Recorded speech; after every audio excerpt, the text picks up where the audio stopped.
Good evening to our friends on the East Coast. Good afternoon to our friends on the West Coast, and good in-between time to our friends in the in-between spaces, which we all find ourselves more and more these days, don't we? Welcome to the Social Justice Power Hour. Welcome to the Bayard Rustin Center for Social Justice virtual headquarters. My name is Robert Say the Schreiber. I'm the chief activist here and your host for the evening, as I have been for almost 150 broadcasts thus far. And I want to thank those of you that have been with us before, our regular viewers, if you've tuned in every now and then. And I want to thank those of you who are tuning in for the first time. I know that our guest tonight has a lot of fans out there, so I'm sure there are some of you here for the first time, so I look forward to making a good impression. This is a very exciting night for me. I'm kind of a fanboy tonight.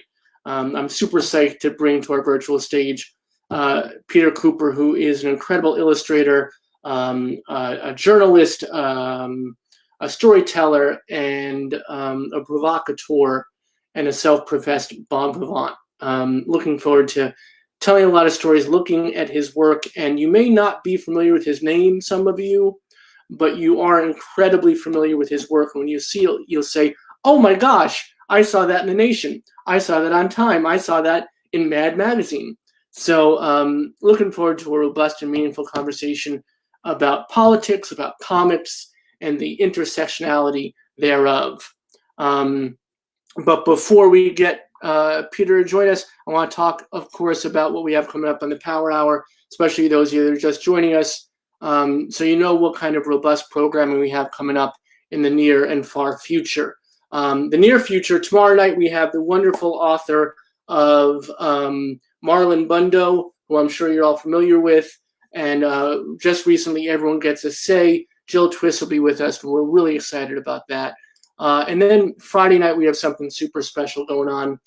We have Jill Sobeel coming on with some special guests, some friends, in a musical tribute to Ruth Bader Ginsburg, who we lost last week, and we're looking forward to very, very much to may her memory be a blessing, is I think the best thing to say at this point. And we're going to have a musical revolution on Friday night with the wonderful Jill Sobeel and some special guests. So please join us for that. And that's this week. And then coming up in the future, we have Carly Ousden. Carly Ousden is a renowned filmmaker. We have Denise Froman, who is the organizer for Poets for Puerto Rico. We have David Berhinsky coming back to us, renowned folk singer. He's going to be doing a Get Out the Vote sing-along for us. We have a great panel discussion on disclosure. If you haven't seen this yet, on Netflix, it's a great documentary about the transgender experience in our culture. We have the author of League of Wives. Heath Lee is going to be with us. This is the untold story of women who took on the U.S. government during the Vietnam War to bring their husbands home. It was just optioned as a film by Reese Witherspoon, by the way. Katha Pollitt's going to be with us from The Nation. You've read many of her columns. She also is the author of this great book called Pro: Reclaiming Abortion Rights. Malcolm Kenyatta is going to be with us. Malcolm Kenyatta is, you saw him, I am sure, at the DNC. He gave the LGBTQIA keynote address. He is also the first openly gay Black legislator in Pennsylvania. Ryan North will be with us, just did his great graphic novel adaptation of Kurt Vonnegut's Slaughterhouse-Five, one of my favorite authors, one of my favorite books. Looking forward to that. TJ Stiles, one of the very few living two-time Pulitzer Prize winners, will be with us. And of course, this very handsome man, Lou Diamond Phillips, will be with us. So much more than an actor, director, an author, and an activist. Representation has always been so important in all the things that he does, dating back to La Bamba, dating back to all the work he's done. And we're looking forward to having him on the stage with us as well. And last but not least, coming up in just about 2 weeks, we have the first the only vice presidential debate. We will have, of course, who else but Mike Hotpence joining us. He's going to do a second variety hour. It's going to be a wonderful, cathartic and energetic and positive experience going that night into the vice presidential debate. So that's some of the highlights we have coming up. That's certainly not all of it in any way, shape, or form, but I did want to share some things with you so those of you that join us regularly know what to look forward to, and those of you that are here for the first time know what we have in store. So maybe you will give us the honor of joining us again. But speaking of being honored by someone joining us, it is now time for me to introduce someone to you who is honestly,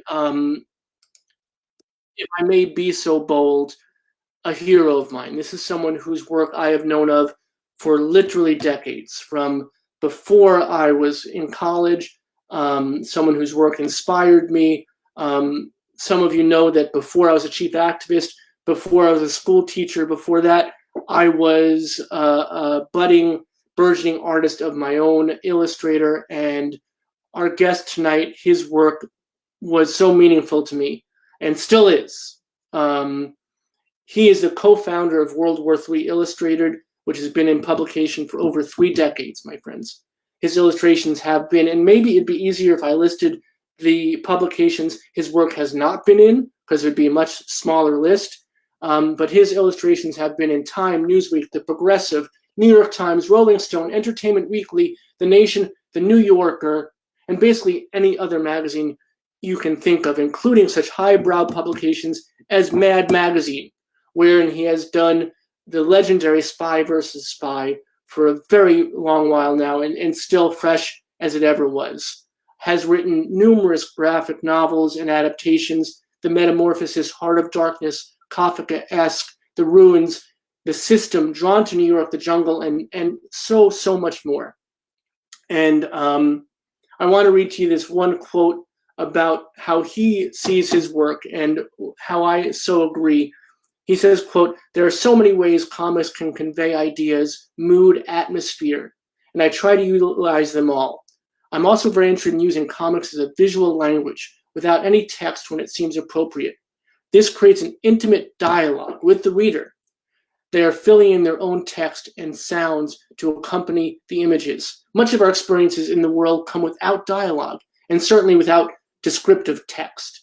So wordless sequences can feel like a more pronounced realism." I love that. "This serves the story in several places and hopefully allows the reader to bring more of their perspective to what is unfolding." And I think that speaks to the work that Peter Kuper does. And I cannot tell you how thrilled I am to have him join our stage. So welcome, please, to the Pow Hour, Peter Kuper, everybody. Oh, sorry. Hello. Just a little. That is so funny. My friend, you are. So I have to tell you this. I'm sure you heard that Scientific American recently endorsed Joe Biden in the first time in their 175-year. Yeah, I saw that. And we were honored to have an exclusive interview with their publisher, whose name is Jeremy Abbott. And we know Jeremy as someone who's played our open and out mic nights. We have open mic nights every month on the Power Hour. And he is a guitar virtuoso. And that's all we knew of him. We knew he played guitar. So here we have this guitar player who is the publisher of Scientific American. And now we have you playing ukulele as you come on.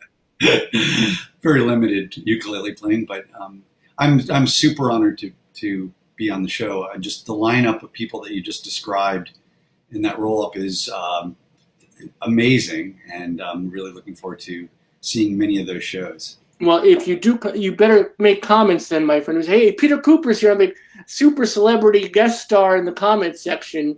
We'd be thrilled, and thank you. That's very no pressure. Very kind of you to say. And what I said at the intro was totally the truth. I have looked toward your work, forward to your work, been inspired by your work for such a very long time. And it is so powerful. And so, I've been trying to think all day about the right word for it. I can't quite grasp it. And language is usually my thing, so I'm pretty pissed at myself for that. But there's an ever-present quality, whether it's Spy versus Spy, which is, wacky and wonderful and silly, but meaningful in its own way, or, your adaptation of Kafka's work, or, your own travel logs, or the work you do for The Nation. and the politically centered stuff, there's always this strong voice that's throughout that's yours. Well, thank you. You're actually answering one of the questions that I get often, which is that the whole preaching to the converted notion, like, oh yeah, does this have any meaning? And doing this work, does it change anything? And my answer is that nobody's born political or racist, and that it's the material that you see growing up that what was meaningful to me, starting whatever the very first books I saw, Dr. Seuss, that was what taught me about so many things that led me to do what I do. And I'm basically just trying to walk in those same footsteps, and that's meaningful. It's I think art has a especially important place at this time, because we desperately need a way to communicate with one another, connect, and that's one of the things that art can do, and has in music, in theater, in performance art of all kinds. That's one of the things that it does, and it makes it possible for us not to feel isolated. And in many ways, it's like what is it? Picasso said that art is the lie that enables us to see the truth. We're in a situation now where what is reality is being questioned, and that I really do think we need to create a pathway to things that are true. There's a lot of things that are absolutely true. There's no question about it. I mean, fire will burn you, and we're in the midst of arguing about that, which is insane. And so I think that one of the things that we have to overcome is the state that we're in, where all these things are thrown into question to the point where we, the most rational people start going, what's real? Because we're watching democracy disappear, and we're watching a really low-grade snake oil salesman get away with murder. Literally. Yeah. And I want to, there's so many threads I want to pull at, but I want to, Carol Watchler has commented in the comment section. Carol is actually our community outreach coordinator and been doing this work for over 5 decades. And she is whereas you are my artistic inspiration, she is my social justice inspiration. And what she said in response to what you said about the choir is the choir needs to learn the harmonies. And I think that is such a strong statement, because we may be preaching to the choir in shows like this. Even, when I do this power hour, I know that, but it's so important that we understand how each of us uses our voice, and how we can, again, going with that analogy, harmonize together to make sure that we're making the most impact. By the way, for the previous comment, who said, I thought that was Stairway to Heaven. It was something by George Harrison. So, Chris, by the way, Chris is our volunteer who will be in the comment section. I always want to give a shout out to Chris, volunteer in the comment section, who will be doing things like this, putting links up to Peter's work so folks can see it. They can be more involved with what you do. Also, as we start talking about the books that you've done, we have all your books readily for purchase on our bookshop.org Power Hour list, so people can go there as we're talking, buy some of your stuff, support you, and also get some wonderful stuff on their shelves that they might not have yet. So we'll have all those links as we're talking. Thanks for that, Chris. So some of the things you said just sparked me, and one of the things was I wanted to ask you, things are so beyond the pale right now. And someone like yourself who has been, again, using the word preaching, because I think it's a really good word for what you do, for over 3 decades, with various forms of work and various platforms of showing that work. But at this point, do even you yourself feel like, I don't know what to satirize, because reality in and of itself seems to be a satire? Of course, yeah. I mean, I have many days where I feel like not only mortified is one aspect of it. I'm so sick of drawing Trump. I feel like that is a dead end in a lot of ways. But I also have to it's kind of impossible to totally avoid some representation because it's so connected to the disaster that we're facing and dealing with, and that he's leading the charge. You know, he's the cheerleader for basically the worst spirit of this country, and so it's impossible for me to ignore that. But it's easy to get disheartened. I have the good fortune that I draw, and that is literally like a life raft to me all the time. And so when I hit that wall, I mean, I'm listening to music, and that's always helpful. But if I draw, literally can draw my way out of this state of mind, and that even if I'm drawing something that's really pretty horrible, which is a fair amount of what I do. I worked on a documentary with a couple of Harvard professors called Containment that was about the disposal of nuclear waste. And they asked me to do this animation that was, it was a bunch of futurists who had been hired by the government to look at, like, what will the world be like in 10,000 years when we have to dispose of this waste? It's, 25,000 years going to still be dangerous. And I found myself, I'm doing drawings, I was doing this little animation, and I found myself all like really enthusiastic because the concepts were very science fiction-y, and I'm drawing along, and then I'd stop and go, oh my goodness, this is really totally horrible. But the act of drawing it's like an act of rebellion for me every time I do it.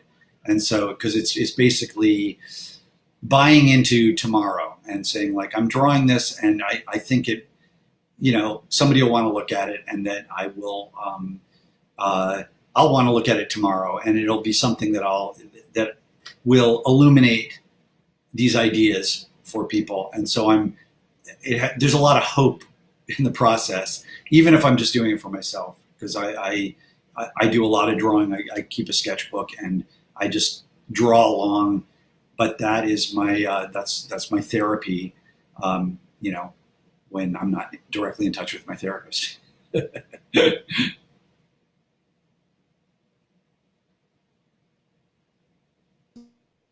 That's what we're doing right now, right, for each other, is we are looking to our personal journeys to allow others to join us in that. That's how I truly believe we're going to move forward together.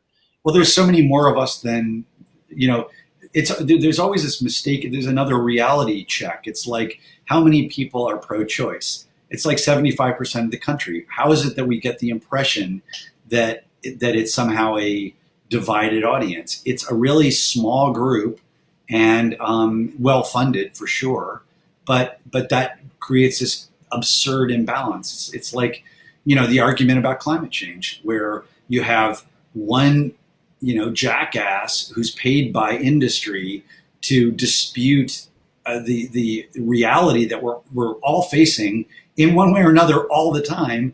And there's John Oliver did a little moment on his show where he was like, the discussion on climate change, and he had it was like the one guy who disagrees, and then all these scientists crowded the stage.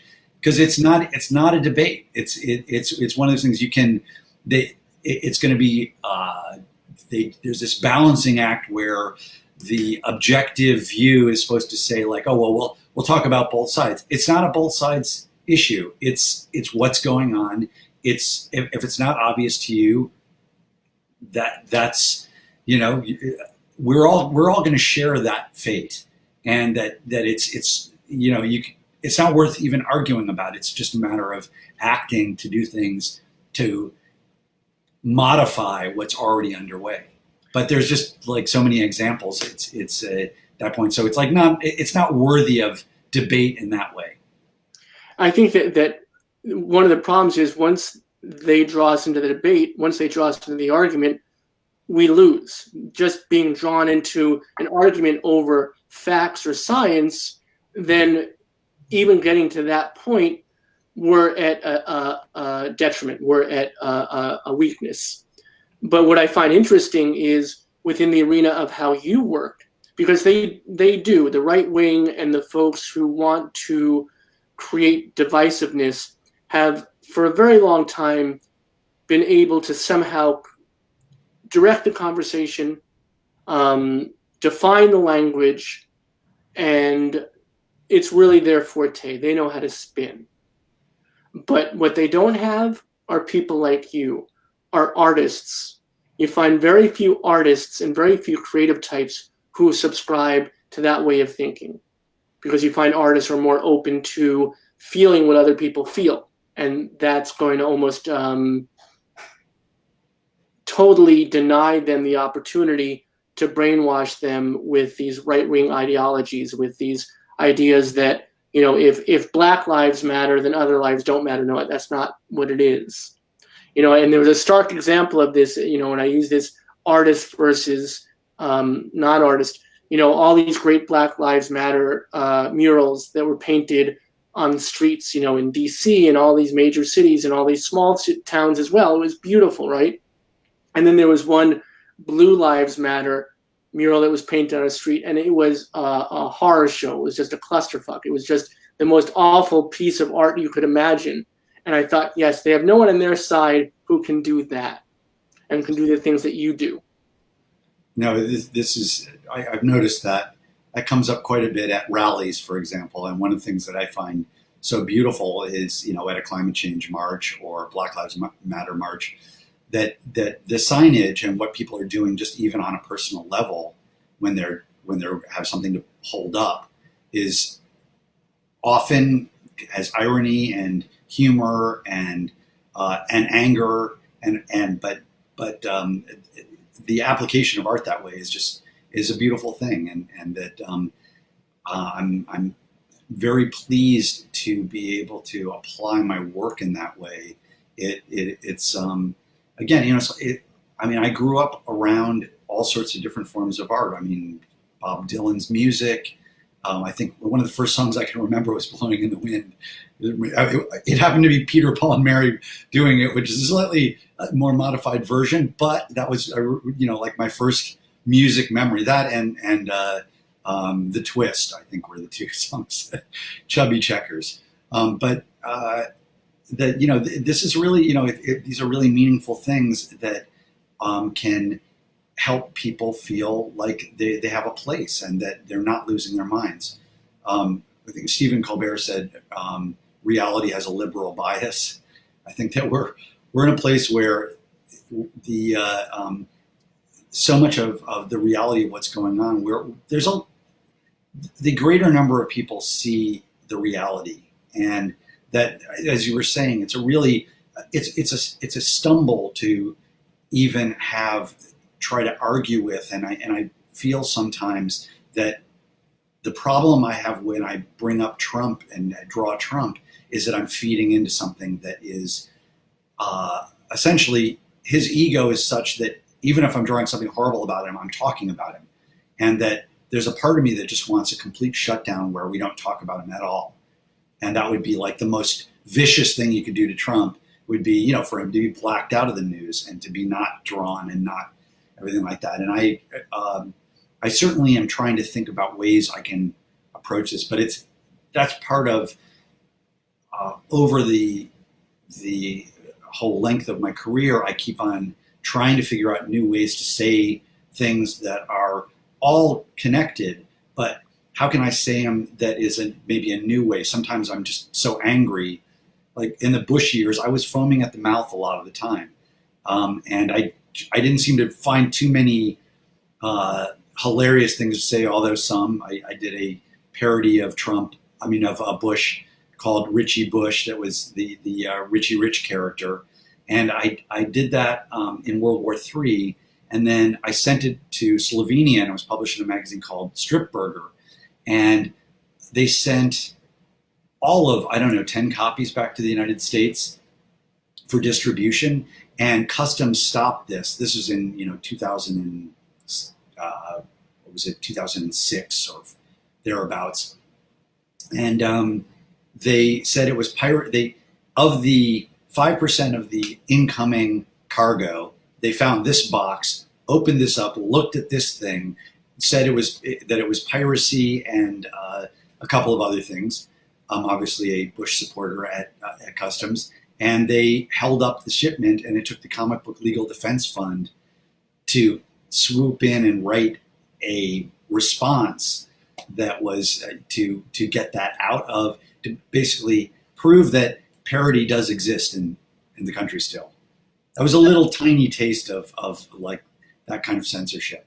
I love that you mentioned the Comic Book Legal Defense Fund, because they've done such incredible work for so long. They're like the ACLU of the comic book world, and really just phenomenal things and great people working there. So a great shout out to them. And speaking of shout outs, I do want to thank our mutual friend Steve Brodner, who introduced us virtually and brought you to our Power Hour. So I want to give a shout out to Steve. I really appreciate him doing that. You mentioned, I want to bring back this thread too.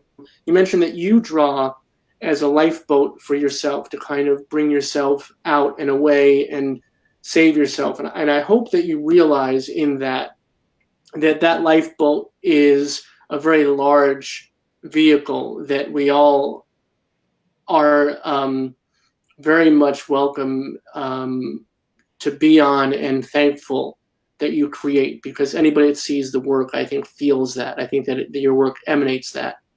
So I want to thank you on behalf of myself personally and our community as a whole. Well, I deeply appreciate that. That's the other lifeboat that I reach for when I get to a place where I just feel like, is it just like a pebble in the ocean that I'm doing by drawing these things? We've been doing World War III Illustrated for, you said, over 3 decades. It's our 41st year of publication. Wow. Oh, I'm so sorry I got that wrong. No, I wasn't holding you to the wall. You were correct. It's over 3 decades. It's in fact over 4 decades. Wow. And we've been doing that.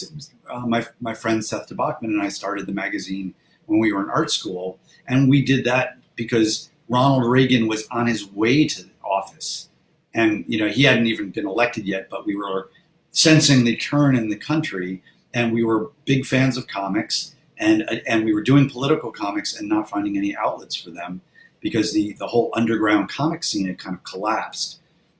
Just when I thought, like, I'm ready to do underground comics, and then it's like, sorry, it's all shut down. The head shops got all shut down, which was a distribution system.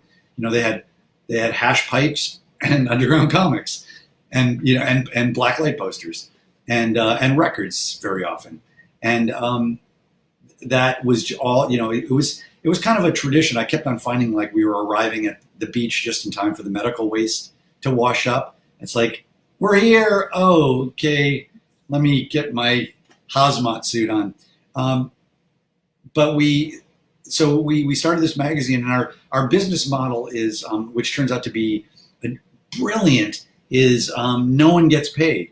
So there's nothing to fight over, and I don't recommend this as a business model per se, but the bottom line truth is, it's one of the things. If you want to clarify, then you take money out of the story. As soon as when we got $25, people were like going, "Where's my 50 cents?" And we've eliminated that by, if you want to work on the magazine, like being on the editorial board means I do more work, more people are upset with me because I didn't run their work, and I have to put some more money into the magazine, which I'm all in. And in fact, latest issue, this is what it looks like, and it's quite a thick magazine now. It's almost like a book, and we're like, I feel very often like we're the best kept secret. This issue is available through AK Press, by the way, and soon to be an ebook and a Mobi or whatever the other forms that these things take, that I barely know. I'm still a hands-on, sit on the toilet, read the magazine kind of guy. But we just we've managed to somehow stay below the radar, where even still coming out after all this time, people are like, "Oh yeah, I used to read World War III, man. That was so great." I'm like, we're still doing it. Right. I get that with Mad Magazine too. A lot of people are like, "I heard Mad died," and it's like, I've been doing it the entire year since it. The remarks of its death were highly overrated. Right. there's so I want to pull up from what you said. Firstly, how have you been doing it for decades? Did you start in like middle school? Because you look fabulous, friend. I know just yesterday, by the way, throwing this out to our community so you know, yesterday was your birthday, so happy birthday. Thank you. And thank you for coming the day after. You also I'm still recovering, of course. Yes. Yeah. You also talked about finding underground comics and finding that moment, and I have to share this because I remember that so clearly myself. I remember going to South Street in Philadelphia when that used to mean something. You know, as everything gets co-opted, it's not what it was before. But South Street used to be like this wonderful down and dirty neighborhood where you could find underground shops and you could find places like Zipperheads and all these wonderful shops where you'd find these great comics. And I remember finding, and I don't know if you know his work at all, Matt Howarth. Matt Howarth Sure. did Those Annoying Post Brothers and Savage Henry, and someone who should have been bigger than he ever was, but I loved his work. And I remember finding that. Like, I remember seeing it on the shelf and saying, this speaks to me. This is something that has a voice that means something to me. So it's wonderful to hear you share that experience too. Well, I mean, one of the really great fortunes I had was being a super duper fan of comics going back to when I was a kid, like superheroes, Kirby, Stan Lee, Thor, just, made my blood rush. And Ditko's Spider-Man or Ramita's Spider-Man, that I'm totally nerding out. Sorry for the name. But I had the really good fortune of growing up in Cleveland. One street over was my friend Seth Tabachman, and we went to first grade together, and we grew up together. And to make a short story long, when I was doing okay, I probably, I wasn't unathletic, though I wasn't like wildly interested in sports or anything. But I was like, I could have been a fantastically mediocre, okay person. But my father, who was a professor, as was Seth's father at Case Western Reserve, had a sabbatical year. And when I was 10, we moved to Israel. And I was dropped into an entirely different culture. I was getting beat up all the time.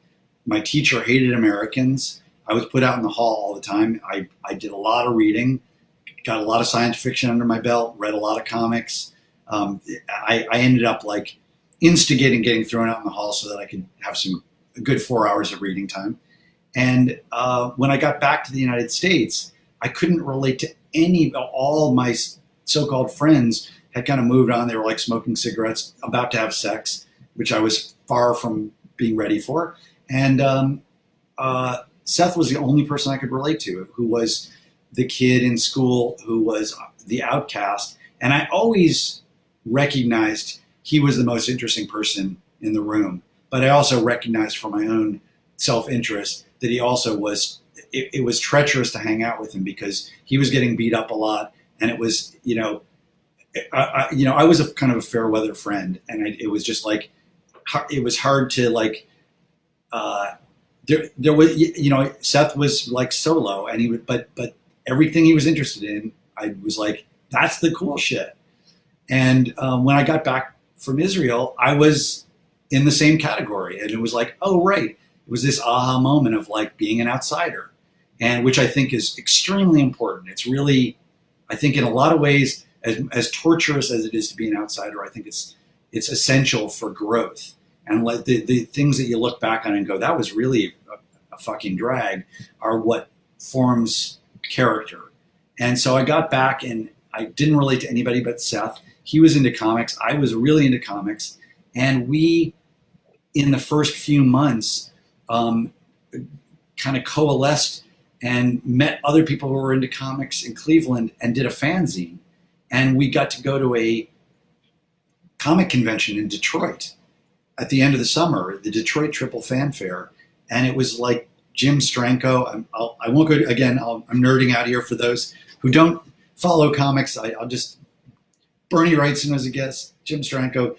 And then I saw Underground Comics, Spain Rodriguez had it was like a newspaper that Seth bought. And I was like, what's this? That's Saw true. Robert Crumb for the first time, and Right. this was we were 11, and so we did our first fanzine. And we interviewed like an inker, and then we started going to comic conventions in New York, and that was my year was wrapped around the possibility of going to a comic convention, and because we were doing a fanzine, we then could interview Jack Kirby, Neil Adams, Bill Gaines, who did Mad Magazine, Isaac Asimov.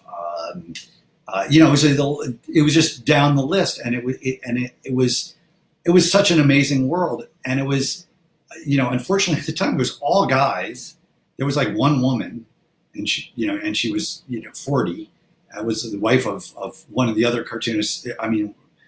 Comic fans that I knew.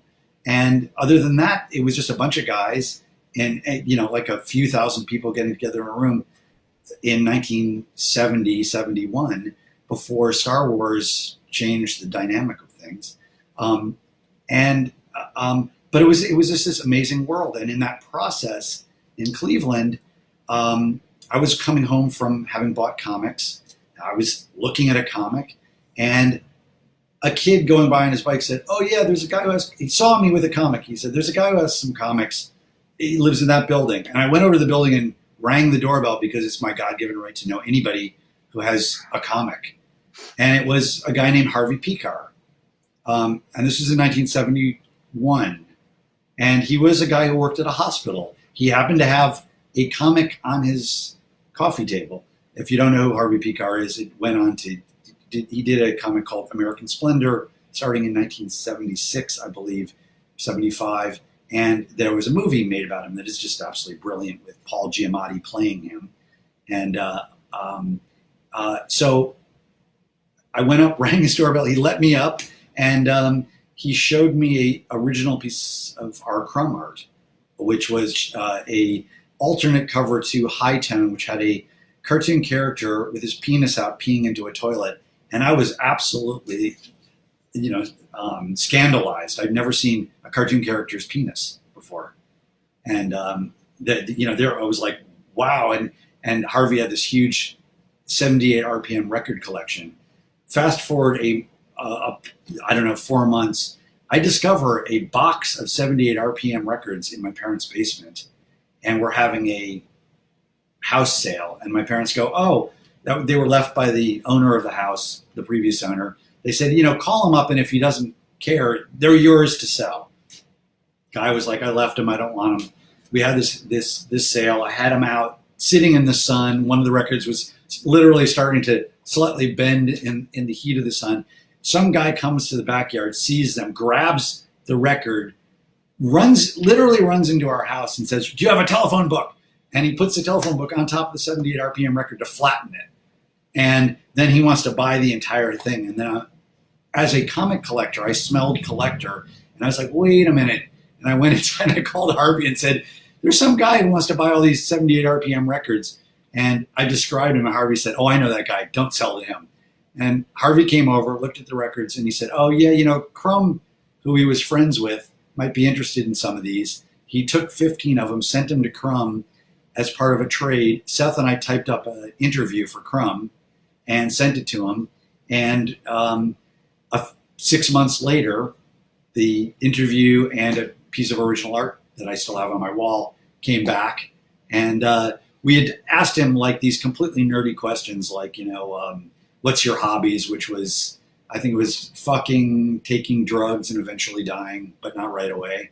And for could you give us a rundown of the history of underground comics? And we left this huge space for his answer. He just wrote, "No."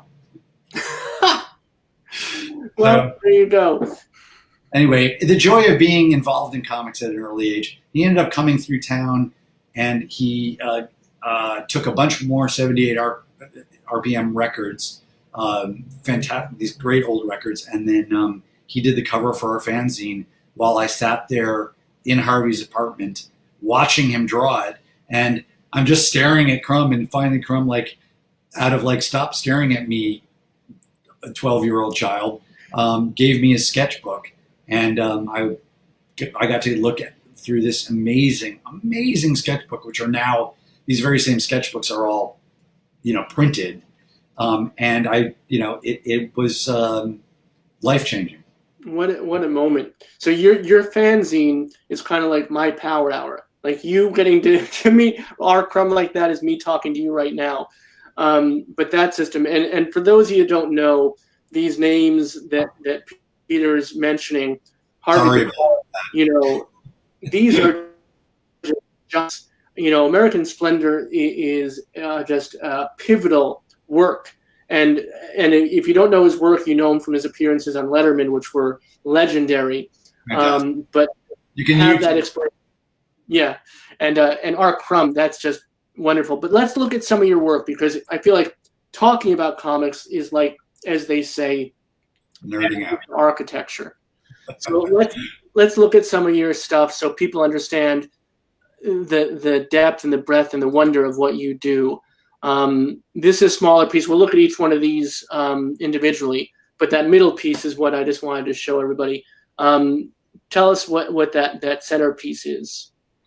I stylistically am all over the place. I get bored very easily, and I'm just, I want to kind of try everything. And so I'll head in a stylistic direction, but I teach, so I have all these different refrains, and one of them is that style is just like clothing. If you wear it too long, it starts to smell. And styles change, and I can't help myself. And sometimes that's actually difficult, because I'll have a style that is working, like I'm making a living doing a certain style, like stencil and spray paint, and then I'll just abandon it. And then I'm because I just can't keep doing it, because the style doesn't have the same meaning to me. I like to have my work in general reference the experience I'm having, and that changes. And so, and my mentality about how to say what I'm saying changes. And so if I spent some time in Mexico, and I was doing a lot of drawing in my sketchbook, and that had sent me in a different direction, which I had a lot of trouble getting work doing that type of thing, but I couldn't help myself. And so, anyway, you're just looking at a little bit of everything there with graphic novel, and that's a much more recent cartoon. I found myself very oddly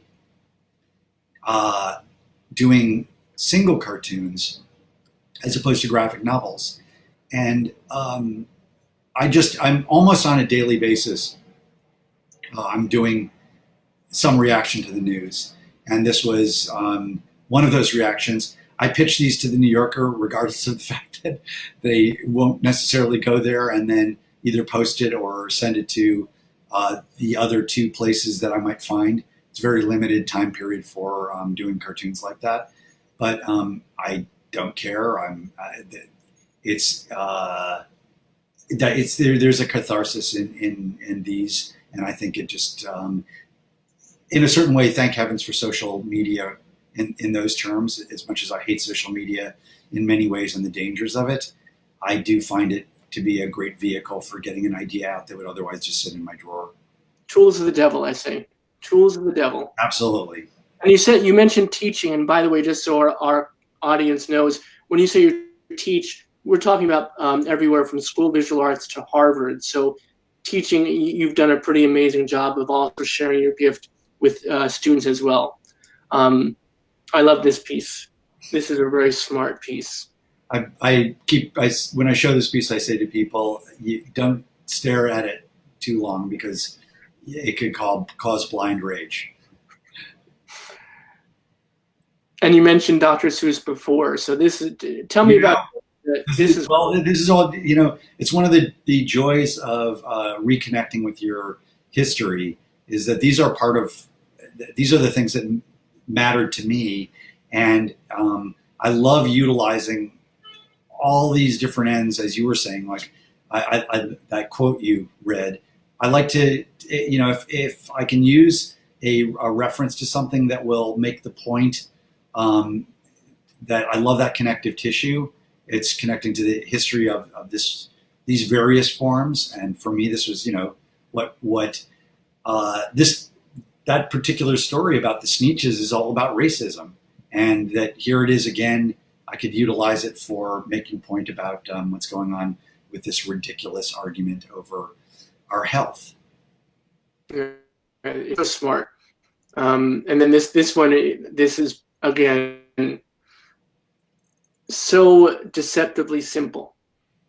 I love like a character like, how can I say something that just feels like it's saying something funny and then it's just not. This is something I did for the New Yorker. The deal with the New Yorker for their online morning, they do a daily. I wake up in the morning, read the paper, and then I pitch something by 9 a.m. And then by 9:30, I either hear from them or I don't. And then the finish is due by noon.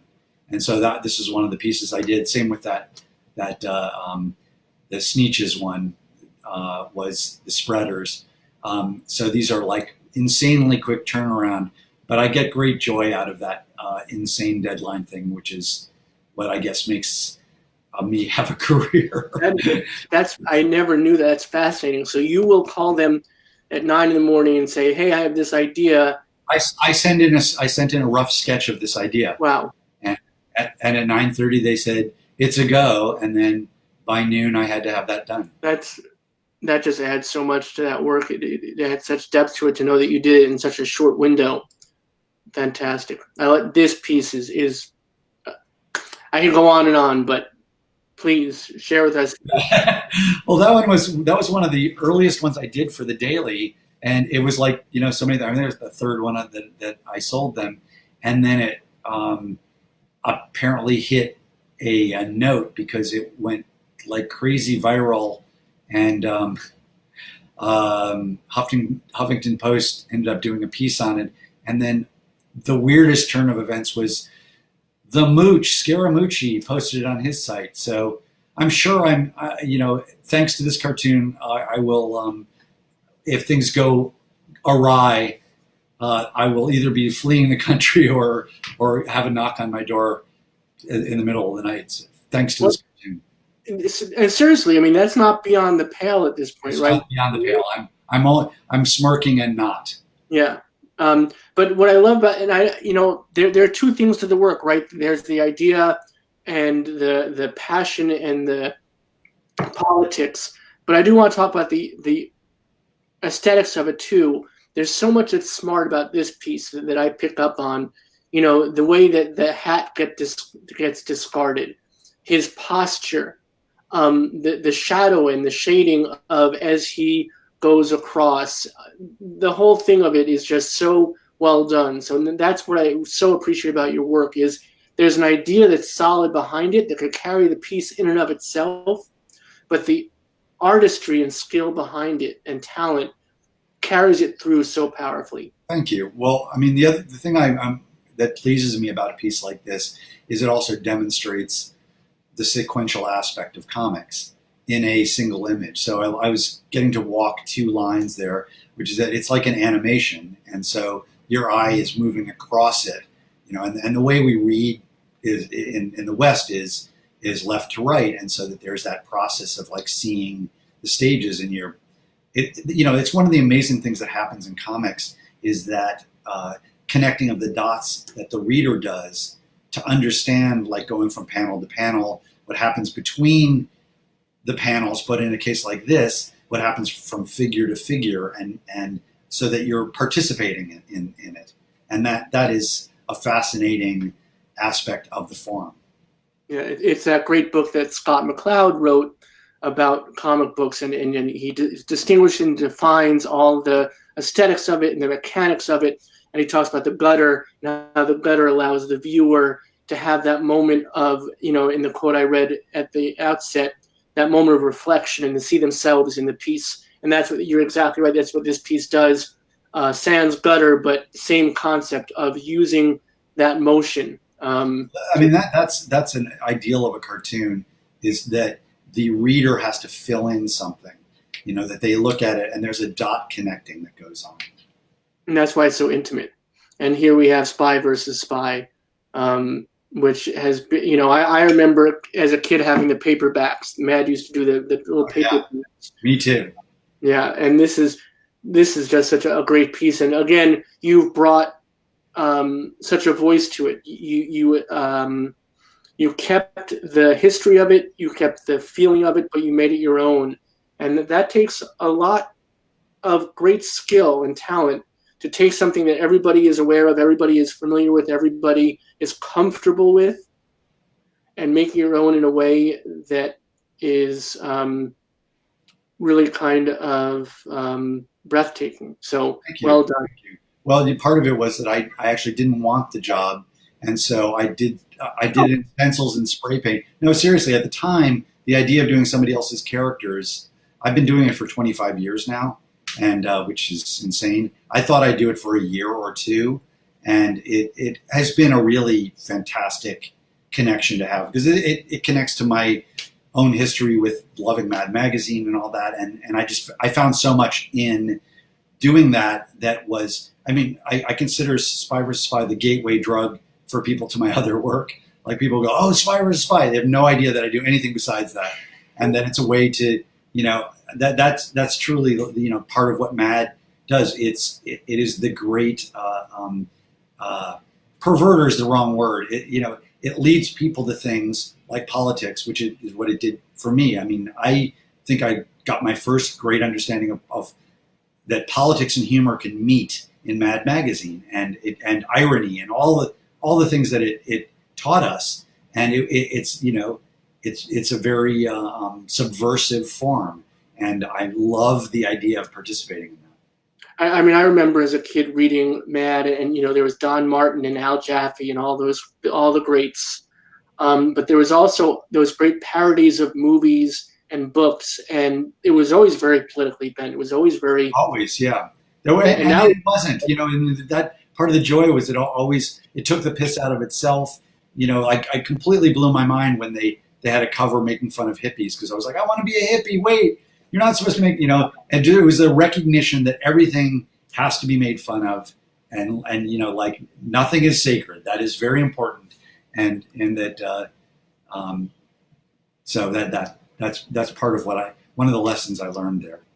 and now we get into some of your books, which are more personal and just such a different feel, but still all uniquely your own. And this is beautiful. Thank you. Well, I lived in Mexico for 2 years in Oaxaca, Mexico, and I did this. When we got back, I was in the midst of one of those total stylistic shifts from my sketchbook, moving away from stencil and spray paint, which I did for 20 years and did 3 whole graphic novels: The System, Sticks and Stones, and The Jungle in stencils and spray paint. Highly toxic form. I actually used spray cans and cut paper stencils.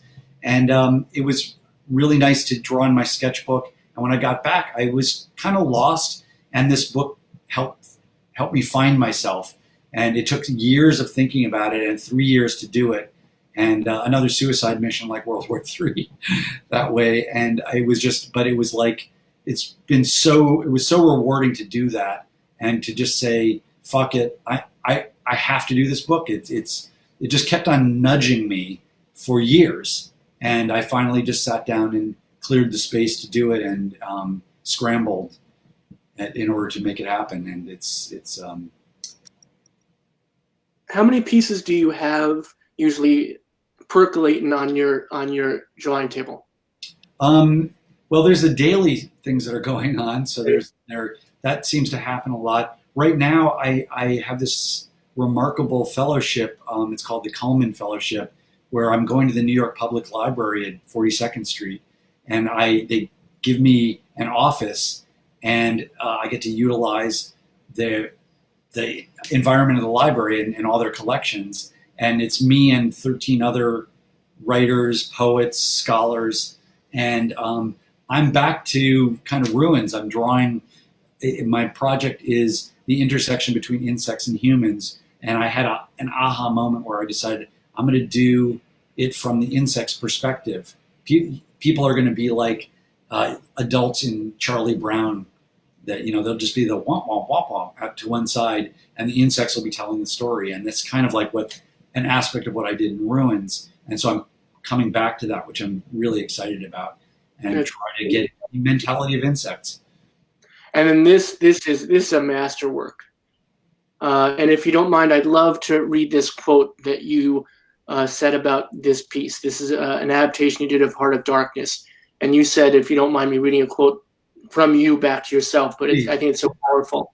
You said, quote, "My ability to have sustained for this project is, during this unbelievable, fraught political time, was the extent I felt that reflected the issues we face today. The insanity of the characters in the book dovetailed with the insane cast of characters now inhabiting the White House.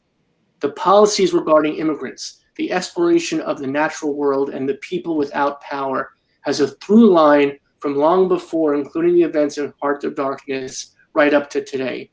Reading about history that Heart of Darkness addresses is one example of how events that shape the world can be expressed through art. It's important to try and make sense of history. I feel that works like Heart of Darkness are maps from the past that may help us navigate both the present and the future." Well, thank you for reading that. So I would have stumbled through that version of that. So thank you. And it's such a beautifully done piece of work too, and a very difficult piece to really adapt in that way. It was. And Kafka's a natural fit for you. Kafka had to be like just whenever you had that epiphany. What a great combination of voices. Well, I started doing Kafka in 1988.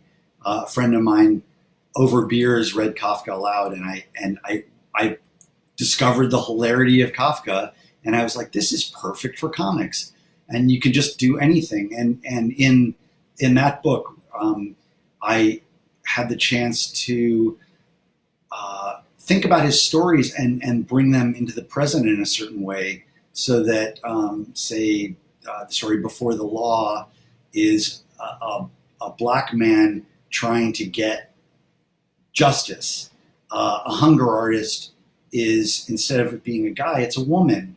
And there was one story after another that resonated with what's going on today, which is why Kafka is so important. He understood something about the human condition in a way that just absolutely transcends time. And I love that's the beauty of his work is it's for each person to make their own interpretation. And this is just like mine are just one, but I'd like to think, and with any time I do an adaptation, that the people seeing it are their response will be to see how they responded to it that might be different from what I did, and go back to the original material. And just to remind everybody, all these books we're talking about, all collective works that you've done, they're all available at our bookshop.org list, which Chris is putting up in the comments section. And we really encourage all y'all to purchase a copy for yourself, get a copy for a friend, buy a copy for an enemy who will become a friend. We need a lot more of that. These are really good books to make sure that your schools have. These are great adaptations of great works that I think would really be great in a middle school and a high school. And also your local libraries. As always, call your local libraries and make sure they have some of Peter's work on their shelves. And if they don't, you recommend that they do, and they will buy copies, because that's the way that a lot of folks get experience to this kind of art. And then you talk about Oaxaca, and this is that's that book here. It was my sketchbook from living in Oaxaca. It keeps on getting updated. There's a new edition coming out in Mexico, and I updated it to when I was in Mexico in March. So it's like a ever expanding. It's one of those strange books that each year I add to it because I keep on having new experiences in Mexico. But to relate to what you just said a minute ago, librarians are the greatest people in the world, and I'm now spending my days in a library, and I've never felt that being more true. So love you, librarians. Yeah, I feel the same way. When we opened the center physically in Princeton, we had a wonderful librarian, and her name is Janie, and Janie works at the Princeton Public Library, which is one of the best in the country. and she helped us to establish our own social justice library. And we're always going to be deeply indebted to her work. So a shout out to the librarians, and Janie for us was one of those people. And this is the last piece we're going to show. And by the way, we are past 8 o'clock. I knew our conversation would go, and I really appreciate you hanging out for a little bit longer. We're in the after party, Prince Be Proud. But is this a piece from what you were talking about before? This is from the new issue of World War III. It's part of an 8-page piece I did where I was talking about sketchbooking around the world. I've had the really incredible fortune to, probably because of that trip to Israel, for sure, living in Israel, made me aware of the world and made me interested in traveling. And I met my wife while traveling and in Spain, and she and I have traveled around the world subsequently. And I was doing a piece about how these amazing places that I've gotten to see and that good fortune, that they're in the midst of disappearing, and that my love of this world and we're like in Eden, and it's still here. We are still in this world that is filled with these amazing wonders. And I basically did a piece of appreciation for that. And, plus of course, what's worth fighting for? And the question that we all have to ask right now is, we're in this world and we're at this very dramatic point in human history, and what's worth fighting for each of us. And that's the perfect note to end on. And I want to thank you so much for your time. Oh, thank you so much for having me. This is a real pleasure and an honor. Sometime you and I will just have to not have an audience and talk about comic books the whole time, because that would be the nerdiest thing in the world, and I'm totally into it. All right. If you would hang out just for a minute, I want to say goodnight to our community, but I'd love to say goodnight to you personally. And I also want to, again, shout out to Chris in our comments section, who has been there all night giving links to how you can find Peter's work, his website, his Twitter, his Instagram, and also purchase copies of his books, which we have at thebookshop.org. Thank you, Peter, so much. This has been really the epitome of delightful, and I am so inspired by your work, and to hear the voice behind it is just wonderful. Thank you so much. Thank you, Rob. All right, be well. So that's Peter Kuper, everybody. Please look in the comments section, find ways to reach out to Peter, Tools of the Devil, Twitter, Instagram, but also buy some of his books or all of his books. Really wonderful, wonderful works, and you will not be disappointed in any way, shape, or form. Speaking of wonderful authors and books, join us tomorrow night, please, for Jill Twiss, who does the wonderful Marlon Bundo, and also Everybody Gets a Say, which just came out about voting. All the creatures in the forest need to vote and have their voice heard. So join us for that. That's tomorrow night. And then, of course, we're very excited. Peter himself is very excited about Jill Sobel being with us on Friday night, doing a live tribute to Ruth Bader Ginsburg, music and shenanigans and wonderful heartfelt remembrances. She'll bring some really great friends along with her. So come out with us. Let's celebrate RGB's legacy. Let's show respect for her life and let her memory be a revolution. That's all for this evening, everybody. As always, please, we'll see you again in 22 hours and 55 minutes. Until then, please be good to each other. Be good to your families, chosen or otherwise. And most importantly, really, in these moments, be good to yourselves. Much love and respect, everybody. And thanks so much for being with us.